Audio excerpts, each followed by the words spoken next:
Hello, good morning friends. Today we are going to study the first chapter of Geography, Resource and Development. It is for standard 10th CBSE. So up to now we have studied the term resources, okay, from our earlier classes. The word resource that we have go through from the 6th, 7th and 8th standard and 9th standard also, okay, but the meaning of the resource is very limited in terms, okay. So here we are going to study somewhat the big meaning, okay, which has a very broad definition about the resource, okay. So let me study the first, the simple definition of the resource: everything available in our environment which can be used to satisfy our need, जो हमारे environment में हमें मिलता है and that thing is use to satisfy our need.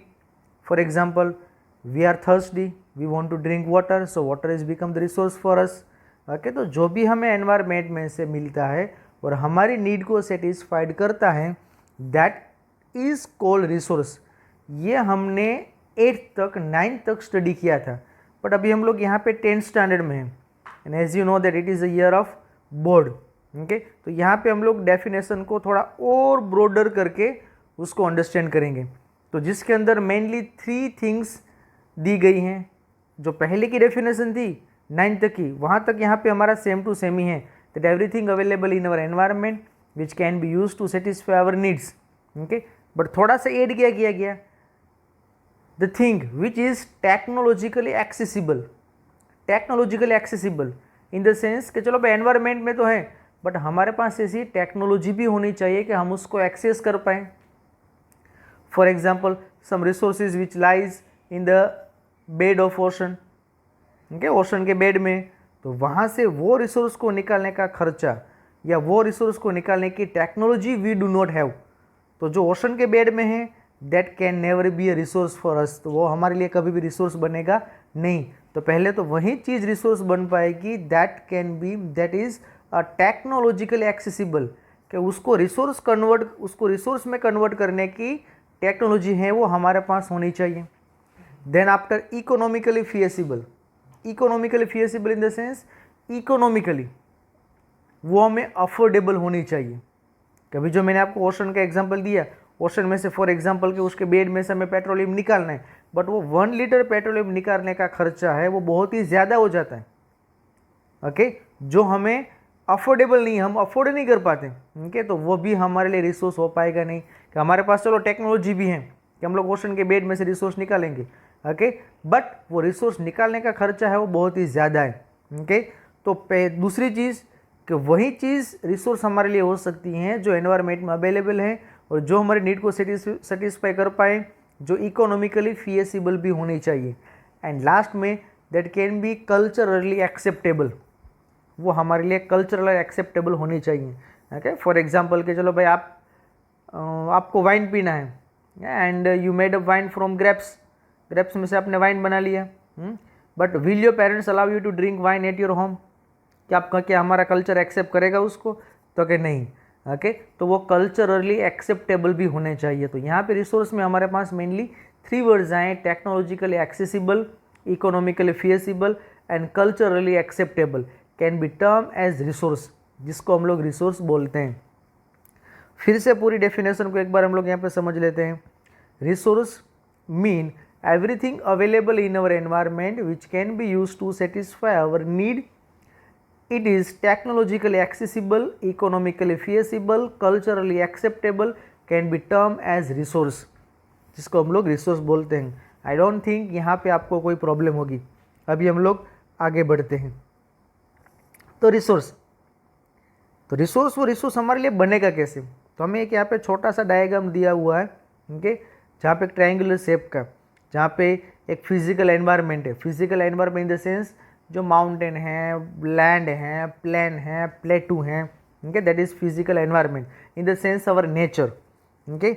उसके बाद technologically and then after institution. जब हमारे पास फिजिकल एनवायरनमेंट भी होगा, जब हमारे पास टेक्नोलॉजी भी होगी, जब हमारे पास इंस्टीट्यूशन भी होगा, तो इन सभी तीनों चीज़ों का ह्यूमन बीइंग यूज़ करके उसको रिसोर्स में कन्वर्ट कर सकता है.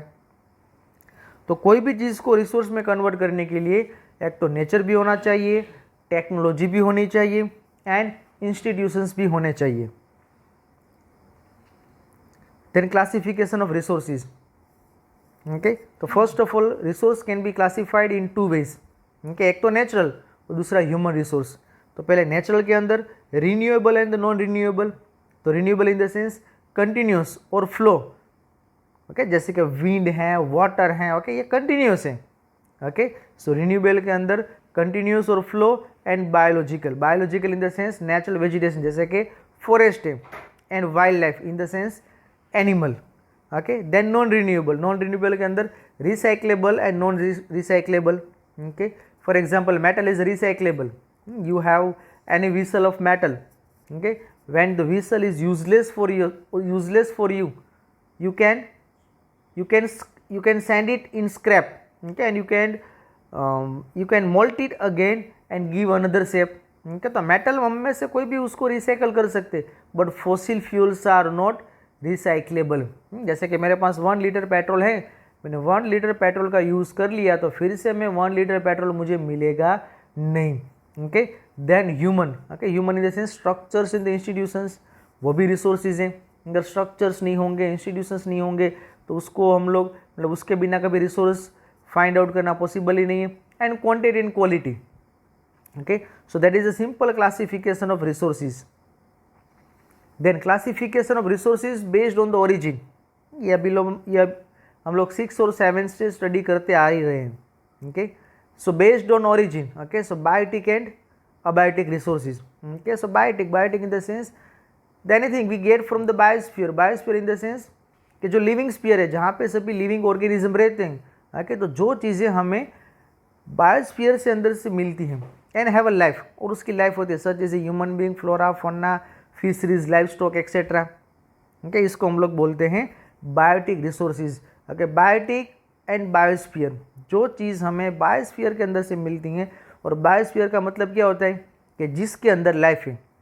Okay, then abiotic in the sense these are obtain from biosphere, जो हमें बायोस्फीयर के अंदर से मिलता है, and they do not have life. Okay, they do not have life. For example land है, वाटर है, ठीक है, तो इसमें लाइफ नहीं होती, and that is called abiotic. Then first type we studied, okay, that is the resource based on origin, कि उसका ओरिजिन कहाँ पे, biotic and abiotic. Second one based on exhaustibility. Exhaust in the sense खत्म हो जाना। Okay, यहाँ पे हम लोग फिर से उसकी कैटेगरी डिवाइड करते हैं। तो एग्जॉस्टेबिलिटी के ऊपर से renewable resources and non renewable resources. Okay, so renewable हम लोग किसको बोलते हैं, the resources which can B renewed और रिप्रोड्यूस। या तो हम उसको रिन्यू कर सकते हैं या तो हम उसको रिप्रोड्यूस कर सकते हैं बाय फिजिकल, केमिकल और मैकेनिकल प्रोसेस। कोई भी प्रोसेस हो, फिजिकल हो, केमिकल हो और मैकेनिकल प्रोसेस हो, जिससे अगर हम लोग कोई भी रिसोर्सेज को रिन्यू, रिप्रोड्यूस कर सकते हैं, that is called renewable resources. And non renewable, these occur over a very long geographical time। Okay, जो नॉन रिन्यूएबल रिसोर्स हैं, यहाँ पे रिन्यूएबल के पहले नॉन लगाया हुआ है। ओके, जिसका ये डायरेक्टली मतलब नहीं होता कि ये कभी रिन्यू नहीं होते, ये रिन्यू तो होते हैं, but it took millions of the year. Okay, and we human being we have limited life period. Okay, तो उस रिसोर्सेज को रिन्यू होने में मिलियंस ऑफ द ईयर लगते हैं, तब तक हम लोग सर्वाइव कर पाएंगे नहीं, इसीलिए वो हमारे लिए नॉन रिन्यूएबल रिसोर्सेज ही हुए। मिनरल्स हैं, फॉसिल फ्यूल्स हैं, are the example of this resources, and this resources take millions of the year of their formation. Renewable resources के example solar, wind energy, forest, water, wild life etcetera. जैसे कि यहाँ पे non renewable, metal are recyclable, some like fossil fuel cannot be recycled and get exhausted with their use. Then on the basis of ownership in the sense who own, okay, who own, कौन उसको owned करता है, किसकी मालिकी का है। Okay, तो ownership के ऊपर से हमारे पास यहाँ पे 2 टाइप ऑफ रिसोर्सेज का क्लासिफिकेशन है, individual resources and community owned resources. Individual in the sense individual person own the resources, okay, privately by individual. जैसे कि फॉर एग्जांपल आपका खुद का फार्म है, आपका खुद का हाउस है, आपका खुद का घर है, okay, that is called individual resources because that is owned by an individual. कोई इंडिविजुअल उसको ओवन करता है, okay. Then community owned resources. यहाँ पे देखो, यहाँ पे कोई इंडिविजुअल ओवन नहीं करता है, बट यहाँ पे पूरी कम्युनिटी उसको ओवन करती है, ओके. जैसे कि there are resources which are accessible to all the member of the community, okay. जो रिसोर्स हैं वो किसी एक पर्सन या किसी के प्राइवेट नहीं है, that is owned by a whole community. For example अगर हम लोग देखें विलेज कॉमन ग्रेजिंग ग्राउंड्स, वो कम्युनिटी रिसोर्स हुआ, किसी एक का नहीं हुआ. उसके बाद बरियल ग्राउंड्स के जो स्मशान होते हैं वो भी कम्युनिटी के होते हैं. विलेज पॉन्ड्स है एक्सेट्रा, ठीक है. ये तो हमने बात की विलेज की. अभी अगर आप लोग मुझे क्वेश्चन करोगे sir then which type of community resources are available for the urban areas in the city, तो सिटी के अंदर जो पब्लिक पार्क्स हैं, उनके पब्लिक पार्क्स हैं वो सभी कम्युनिटी रिसोर्स हैं, उनके. आप सबकी सोसाइटी में कोई ना कोई एक वहाँ पे एक पार्क होगा छोटा सा, जहाँ पे आप लोग सभी बैठ के मस्ती करते होगे, okay. So that park is owned by your society members only, okay, in the sense your community member only. Picnic spots हैं. Then further on the basis of ownership further two classifications are there. पहले हमने देखा individual, उसके बाद देखा community, then हम लोग बात करेंगे national resources and international resources, okay. The national resources in the sense technically, अगर टेक्निकली हम लोग देखने के लिए जाए तो all the resources belong to the nation, okay. जो पूरे इंडिया की बॉर्डर के अंदर जितने भी चीज़ें हैं, okay, these are all owned by the nation. उन सभी चीज़ों को नेशन ओवन करते हैं, ओके. फॉर एग्जांपल के चलो भाई मेरा खुद का एक फार्म है, और फार्म के अगर एग्जैक्ट बीच में से कोई पब्लिक वेलफेयर के लिए कोई प्रोजेक्ट गवर्नमेंट अगर वहाँ से चालू करती है, okay, then government can take a part of my farm, okay, whatever the government is required, okay. तो टेक्निकली तो हमारे सभी रिसोर्सेज हैं वो हमारा नेशन ही ओवन कर सकता है. नेशन के पास राइट है कोई भी इंडिविजुअल के रिसोर्सेज लेने का if that resource is use for public purpose. Then international resources in the sense these resources are owned by international organizations, okay, जैसे कि UN है, WTO है, okay, IMF है, वर्ल्ड बैंक है. these are all international resources, okay, these are all international institutions, okay. तो जो international institutions जिन resource को oven करते हैं उन सभी को बोलेंगे हम लोग इंटरनेशनल रिसोर्सेज. नेशनल के अंदर the country has legal power to acquire even private property for the public goods. जैसे हमने पहले बात की कि कंट्री के पास लीगल पावर होते हैं कि किसी भी प्राइवेट प्रॉपर्टी को वो पब्लिक गुड्स के लिए यूज़ कर सकते हैं. Then international resources the oceanic resources beyond the 200 nautical miles of the exclusive economic zone belong to the open ocean. No individual country can utilize this without the concurrence of international institutions, okay. तो oceanic resource के बारे में बात करेंगे. चलो ये तो हमने लैंड की बात कर ली, ठीक है. अभी हम लोग बात करेंगे ओशन. तो ओशन में beyond 200 nautical miles of the exclusive economic zone, okay. जो 200 न्यूटिकल माइल का, ओके, 200 न्यूटिकल माइल का एक exclusive economic zone. न्यूटिकल mile in the sense what? न्यूटिकल mile in the sense it is a measurement for measuring the distance of ocean. जैसे कि हम लोग यहाँ पे हमारे लैंड को मेजर करने के लिए हम लोग फॉर एग्जांपल किलोमीटर का यूज़ करते हैं, हम लोग हेक्टर का यूज़ करते हैं. वैसे ओशन को मेजर करने तो हम लोग वहाँ पे न्यूटिकल का यूज़ करेंगे, ओके. तो जो 200 न्यूटिकल माइल का एक एक्सक्लूसिव इकोनॉमिक जोन है, ओके, जिसको हम लोग बोलते हैं ओपन ओशन, यहाँ पे कोई भी कंट्री ओवन कर सकती नहीं. ये इंटरनेशनल इंस्टीट्यूशन के अंडर में है. अगर यहाँ पे किसी भी कंट्री को कोई रिसोर्स लेने हैं then they should have to take permission from the international institutions.